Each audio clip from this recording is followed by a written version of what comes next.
வணக்கம். இன்றைய நம்ம ஆழமான அலசலுக்கு உங்களை வரவேற்கிறோம். இன்னைக்கு நம்ம பார்க்க போற விஷயம் கொஞ்சம் வித்தியாசமானது, ஆனா ரொம்ப முக்கியமானதுன்னு நினைக்கிறேன். அதாவது சுயதொழில் செய்றவங்க சந்திக்கிற சில பிரத்யேகமான மன அழுத்தங்களுக்கும், அவங்களோட பாலின்ப வாழ்க்கைக்கும் ஒரு தொடர்பு இருக்குன்னு சொல்லப்படுது. அத பத்தி தான் ஒரு குறிப்பிட்ட கோணத்துல அலசப் போறோம். இதுக்கு நம்ம எடுத்துக்கிட்ட ஆதாரம், தந்திரா வழியில் தாம்பத்தியம் அப்படிங்கிற புத்தகத்தோட 2ஆம் அத்தியாயத்துல வர்ற சுயதொழில் வெற்றியும் பாலின்பத்தின் பங்கும் அப்படிங்கிற 4வது பகுதி. இந்த பகுதி சுயதொழில் முனைவோரோட வாழ்க்கை, அதுல இருக்கிற போராட்டங்கள், அப்புறம் பாலின்பம் அதுல என்ன பங்கு வகிக்குதுன்னு இந்த புத்தகம் சொல்லுதோ அத பத்தி பேசுது. நம்ம நோக்கம் என்னன்னா, இந்த புத்தகம் சுயதொழிலோட கஷ்டத்தை எப்படி சொல்லுது, ஏன் பாலின்பத்தை ஒரு முக்கியமான நிவாரணமா முன்வைக்குது, ஒருவேளை அது கிடைக்காதப்போ என்ன ஆகும்னு இந்த புத்தகம் சொல்லுதுன்னு புரிஞ்சுக்கிறது தான். முக்கியமா இது இந்த புத்தகத்தோட குறிப்பிட்ட பகுதியோட பார்வை மட்டும்தான். அதை ஞாபகம் வச்சுக்கணும். சரி, இது கொஞ்சம் விரிவா பாப்போமா? முதல்ல இந்த புத்தகம் சுயதொழில்ங்கிறது எவ்வளவு தீவிரமானதுன்னு காட்ட ஒரு உதாரணம் சொல்லுது. ஒரு மாவட்ட ஆட்சித்தலைவர், அதாவது கலெக்டர் பதவிக்கு ஒப்பிடுறாங்க. ஆமா. செய்ய வேலை இருக்காது, நிற்க நேரம் இருக்காதுன்னு ஒரு பழமொழிய கூட சொல்றாங்க. இதுவே அதோட தீவிரத்தை உணர்த்துக இல்லையா? நிச்சயமா இந்த புத்தகம் சுயதொழில அப்படிதான் காட்டுது. அதாவது ஒருத்தரே பல பேர் வேலையை செய்ய வேண்டியிருக்கும். சும்மா இருக்கிற நேரமா இருக்கும். ஆனா அடுத்த நிமிஷமே பயங்கர வேலை வந்துரும். கணிக்கவே முடியாது. ஓ, அந்த மாதிரி நேரத்துல நாட்கணக்குல வீட்டுக்கே போக முடியாம, சொந்தக்காரங்க நல்லது கேட்டதுல கூட கலந்துக்க முடியாம போயிடும்னு சொல்றாங்க. தொழில் தான் முதல் மனைவி மாதிரி ஆயிடும் ஒரு நிலைமைக்கு வர்ற வரைக்கும். இந்த வாழ்க்கை முறை உருவாக்குற ஒரு முக்கியமான விஷயம் பாருங்க, அது நிரந்தரமான தீவிரமான மன அழுத்தம். நீங்க சொன்ன மாதிரி எப்போ என்ன பிரச்சனை வரும், எவ்வளவு பெரிய சவாலா இருக்கும்னு கணிக்கவே முடியாது. கரெக்ட். சில சமயம் பணம் கொட்டும், ஆனா அடுத்த நிமிஷமே தொழில்ல பெரிய சரிவு வரலாம். இது பத்தாதுன்னு கூடவே இருக்கிறவங்க துரோகம் பண்றது, வேலை செய்யறவங்களால பிரச்சனை, அரசாங்கத்தோட முடிவுகள்னு இப்படி பல பக்கத்துல இருந்தும் அழுத்தம் வரும்.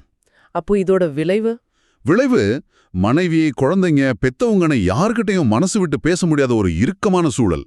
இல்லனா எப்போ பேசினாலும் தொழில் பத்தியே பேசிட்டு இருக்கிற நிலைமை. இதான் அந்த புத்தகம் சொல்ற ஒரு யதார்த்தம். சரி, இப்படிப்பட்ட ஒரு பின்னணியில தான் இந்த புத்தகம் ஒரு ஆச்சரியமான, இல்ல கொஞ்சம் விவாதத்துக்குரிய ஒரு கருத்தை சொல்லுது. அதாவது, இவ்வளவு கடுமையான மன அழுத்தத்தை சமாளிக்க குறிப்பா சுயதொழில் செய்யறவங்களுக்கு பாலின்பம் ரொம்ப ரொம்ப அதிகமா தேவைப்படுற ஒரு விஷயம்னு சொல்றாங்க. ஆமா. மத்த வேலை செய்யறவங்களை விட இவங்களுக்கு பல மடங்கு தேவை அதிகம்னு இந்த பகுதி சொல்லுது. இது கேட்க கொஞ்சம் அழுத்தமாவே இருக்கு. ஆமா, இந்த பகுதி பாலின்பத்தை வெறும் சந்தோஷமா மட்டும் பார்க்கல, அத ஒரு மருந்து மாதிரி பாக்குது. மன அழுத்தத்தை போக்கக்கூடிய, அதுவும் எந்த பக்க விளைவும் இல்லாத ஒரு இயற்கை மருந்துன்னு வர்ணிக்குது. ஓ, அப்படியா? இந்த புத்தகம் சொல்ற வரிசைப்படி பார்த்தா மன அழுத்தத்துக்கு முதல் மருந்து மாது, அதாவது மனைவியோட இல்ல துணைவியோட பாலின்பம். 2வது தான் மது. ஓஹோ. இந்த முதல் மருந்து, அதாவது பாலின்பம் கிடைக்காதப்போ இல்ல மறுக்கப்படும் போதுதான் பிரச்சனைகள் பெருசாகுதுன்னு இந்த பகுதி சொல்லுது. இது பாலின்பத்தோட அழுத்த நிவாரண சக்தியை கொஞ்சம் மிகைப்படுத்தி சொல்ற மாதிரி கூட சிலருக்கு தோணலாம். ஆனா இதுதான் இந்த புத்தக பகுதியோட மையவாதம். சரி, அப்போ இந்த முதல் மருந்து, அதாவது பாலின்பம் கிடைக்கலனா என்ன நடக்கும்னு இந்த புத்தகம் சொல்லுது? இந்த பகுதி 2 முக்கியமான மாற்று வழிகளை பத்தி பேசுது. முதல் வழி ரொம்ப பரவலா பார்க்கக்கூடிய ஒண்ணு, மது பழக்கம். போகும்போது இல்ல மனைவி அதுக்கு ஒத்துழைக்காத போது சுயதொழில் செய்யற ஆண்கள் மன அழுத்தத்தை குறைக்க மதுவை அதிகமா நாடுறதா இந்த புத்தகம் சொல்லுது. ஒரு ஆய்வை கூட சொல்றாங்க, மனைவியோட திருப்தியான உறவு இல்லாத ஆண்கள் தான் அதிகமா மதுவோட உறவு கொள்றாங்கன்னு. மது ஒரு தற்காலிக நிவாரணம்னு நிறைய பேர் நினைக்கிறாங்க. ஆனா அதோட நீண்ட கால விளைவுகளை பத்தி இந்த புத்தகம் என்ன சொல்லுது? அங்கதான் இந்த புத்தகம் ரொம்ப கடுமையான எச்சரிக்கைகளை கொடுக்குது. மது கொஞ்ச நேரத்துக்கு மறக்கடிக்கலாம், ஆனா அதோட விளைவு ரொம்ப மோசம்னு சொல்லுது. குறிப்பா தொழில் ஆரம்ப நிலையில இருக்கும்போது. ஆமா, ஸ்திரமா இல்லாதப்போ இந்த மதுப்பழக்கம் தொழிலோட போக்கையே மாத்தி அதை நசிச்சிடக்கூடிய அளவுக்கு ஆபத்தானது.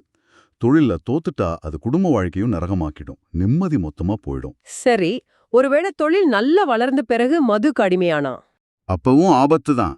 இந்த புத்தகம் சொல்றது என்னன்னா, தொழில் ஒருவேளை நல்ல கட்டமைக்கப்பட்டு நிர்வாகமெல்லாம் சரியா நடக்கிறதால அது உடனடியா பாதிக்கப்படாம இருக்கலாம். ஆனா அந்த தனிப்பட்ட மனிதர் கடுமையா பாதிக்கப்படுவாரு. எப்படி? மிதமிஞ்சின மது பழக்கம் ரொம்ப சீக்கிரமா கல்லீரல் நோய் மாதிரி பெரிய பிரச்சனைகளை கொண்டு வரும். அது மட்டும் இல்ல, குடிச்சிட்டு வண்டி ஓட்டி விபத்துல அகால மரணம் அடையலாம். இல்லனா பாலின்பம் இல்லாததால வர்ற தொடர் மன அழுத்தம், அதுவும் சேர்ந்து மாரடைப்பு மாதிரி பிரச்சனைகள் மரணம் ஏற்படலாம். அட கடவுளே! ஆக எந்த வழியா இருந்தாலும் மது பழக்கங்கிறது 40 வயசுக்குள்ளேயே மரணத்தை நோக்கி கூட்டிட்டு போற ஒரு ஆபத்தான பாதைன்னு இந்த பகுதி எச்சரிக்குது.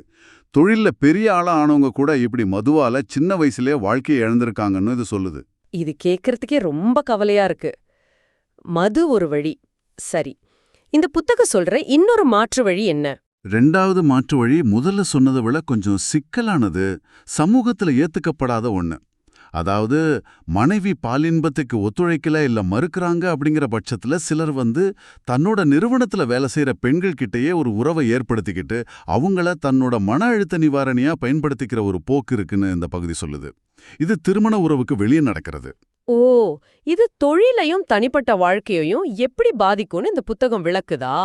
ஆமா, இதுல ஒரு விசித்திரமான கோணத்தை அந்த புத்தகம் முன்வைக்குது பாருங்க. அதாவது இப்படி மனைவிக்கு பதிலா துணைவியா மாறுற பெண் பல நேரங்கள்ல அந்த ஆணோட தொழிலுக்கு ரொம்ப உதவியா மாறிடுறாங்கன்னு சொல்லுது. உதவியாவா? எப்படின்னு? அவங்க வெறும் பாலின்ப துணையா மட்டும் இல்லாம அந்த ஆணோட நம்பிக்கைக்குரிய ஆளா மாறுறது, கம்பெனியை தன்னோடது மாதிரி பாத்துக்கிறது, மத்தவங்களோட உண்மையா உழைக்கிறது, சில சமயம் நிர்வாக பொறுப்பையே எடுத்து நடத்துறதுன்னு தொழில் வளர்ச்சிக்கு ஒரு முக்கிய காரணமா ஆயிடுறாங்க. ஓ, இதனால இந்த புத்தகம் இன்னும் ஒரு படி மேல போய் மனைவிய இல்லறத்தியாவும் இந்த பெண் துணைய தொழிலரசியாவும் சிலர் பயன்படுத்துறாங்கன்னு சொல்லுது. தொழில் வெற்றிக்கு இது ஒரு குறுக்கு வழியாவும் சிலருக்கு தோணலான்னு கூட சொல்லுது. அடேங்கப்பா, தொழிலரசியா? சரி, தொழில் வெற்றிக்கு இது உதவுதுன்னா அப்ப இதுல என்ன பிரச்சனைன்னு இந்த புத்தகம் சொல்லுது? அங்கதான் இந்த புத்தகம் ஒரு முக்கியமான கேள்வியே எழுப்புது. தொழில்ல ஜெயிச்சாலும் அந்த ஆணோட தனிப்பட்ட வாழ்க்கையில நிம்மதி இருக்குமா? நிச்சயமா இருக்காதுங்கிறது தான் இந்த பகுதியோட பதில். ஏன்? காரணம், சட்டப்படியான மனைவியோட நிறைவேறாத திருப்திப்படுத்தப்படாத பாலுணர்வு தேவைகள் அவங்களோட மனநிலையை ரொம்ப மோசமா பாதிக்கும். மனைவி மன அழுத்தத்துல இருந்தா அது கணவனோட மனநிலையும் பாதிக்கும், எரிச்சல் ஊட்டும். ஆமா, அது சரிதான். இந்த குடும்பச் சூழலோட பதட்டம் கண்டிப்பா அவர் தொழில் செய்யற இடத்துலயும் எதிரொலிக்கும். இது முடிவெடுக்கிற திறனை பாதிக்கலாம், இல்லைன்னா குடும்ப வாழ்க்கையே ஒரு நிம்மதி இல்லாத நரகமா மாறலாம். கடைசில இந்த தொடர் மன உளைச்சல் அவரோட ஆயுளையும் குறைச்சிடும்னு இந்த புத்தகம் சொல்லுது. அப்போ இது கிட்டத்தட்ட கண்களை விற்று சித்திரம் வாங்கிய கதை மாதிரி இல்ல இருக்கு. தொழில்ல ஜெயிச்சாலும் வாழ்க்கையோட முக்கியமான விஷயங்களான குடும்ப நிம்மதி, ஆரோக்கியம், ஆயுள் இதுலெல்லாம் தோத்து போற மாதிரி. கரெக்டா சொன்னீங்க. இந்த புத்தக பகுதி சொல்ல வர்றதே அதுதான். தொழில் வெற்றி மட்டுமே வாழ்க்கை கிடையாது. அந்த வெற்றி நிலைக்கணும்னாலும் தனிப்பட்ட வாழ்க்கையில, குறிப்பா கல்யாண உறவுல ஒரு ஸ்திரத்தன்மை, ஒரு திருப்தி இருக்கணும்னு இது வலியுறுத்துது.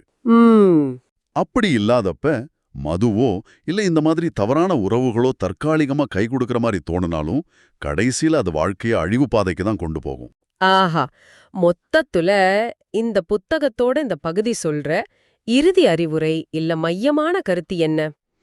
இதோட மையக்கருத்து ரொம்ப நேரடியானது.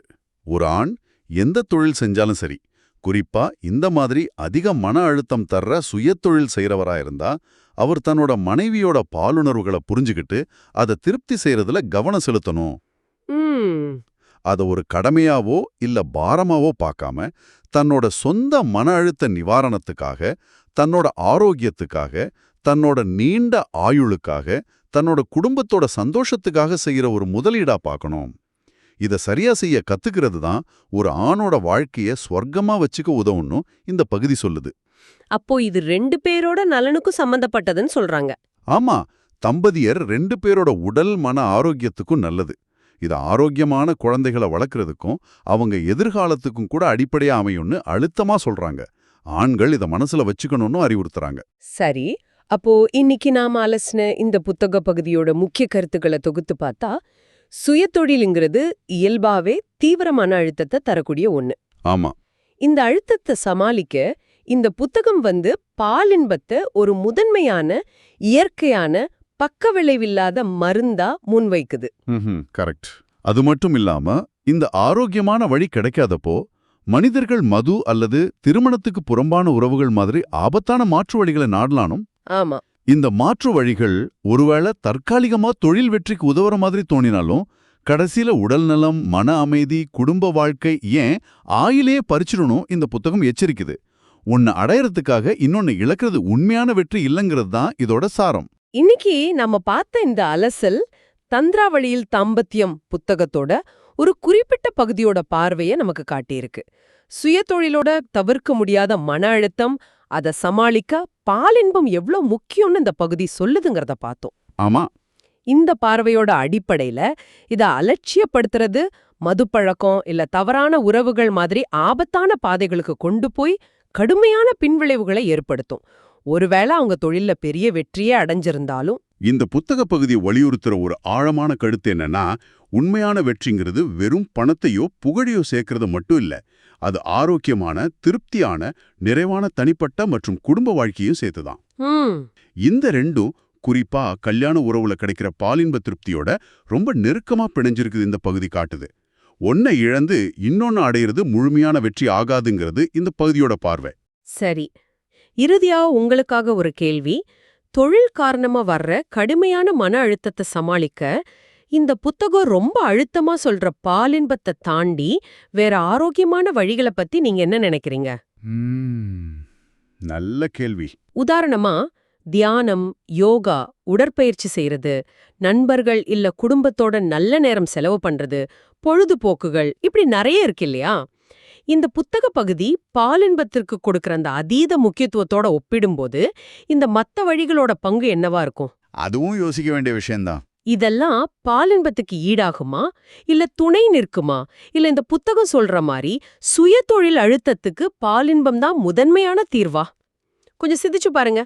இந்த ஆழமான அலசல்ல எங்களோட இணைஞ்சிருந்த உங்களுக்கு நன்றி. மீண்டும் சந்திப்போம்.